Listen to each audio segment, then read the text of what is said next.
नमस्कार मित्रांनो, मी अजय धनगर स्वागत आहे आपल्या महाराष्ट्र अपडेट या चॅनलमध्ये। मित्रांनो, थकीत कर्जाचा दाबलेला आणि कर्जाचा प्रतिशत असलेल्या शेतकऱ्यांना प्रतीक्षा अखेर संपणार आहे। शासनाच्या माध्यमातून 31 मे 2026 शेतकऱ्यांच्या कर्जमाफीची घोषणा केली जाणार आहे। मित्रांनो, या संदर्भातील निर्णय जाहीर केला जाणार आहे।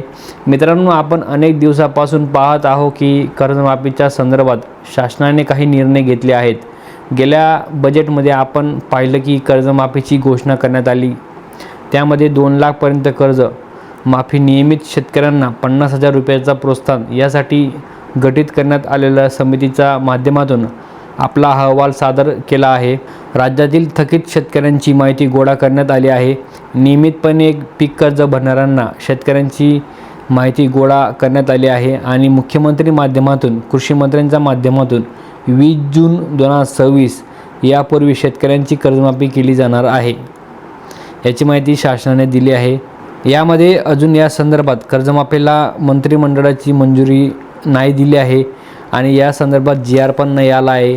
यामुळे शेतकऱ्यांची मोठ्या प्रमाणात अडचणीत सापडला गेला आहे आणि शेतकरी कर्जमाफीचा प्रतिशत होता, पण 30 जून 2026 पूर्वी कर्जमाफी केली जाणार आहे। पण येणारा हंगाम यशस्वीपणे पार पाडायचा असेल तर त्यांना कर्ज उपलब्ध करून देणं अतिशय गरजेचं आहे। या योजनेचे लवकरच काय निकष आहे, कोणत्या निकषामध्ये शेतकरी बसतो हे पाहणं गरजेचं आहे। लवकरच याचा GR येईल। शासन लवकरच या कर्जमाफी संदर्भात माहिती बँकांकडून आणि प्रशासन कर्मचारीकडून गोळा करत आहे। लवकरच कर्जमाफी संदर्भात माहिती किंवा GR आल्यास आपल्या चॅनलला लवकरात लवकर अपडेट होईल। अशीच नवनवीन माहिती पाहण्यासाठी आपल्या चॅनलला नक्की सबस्क्राईब करा, सपोर्ट करा। भेटूया नेक्स्ट व्हिडिओमध्ये। तोपर्यंत जय हिंद, जय महाराष्ट्र।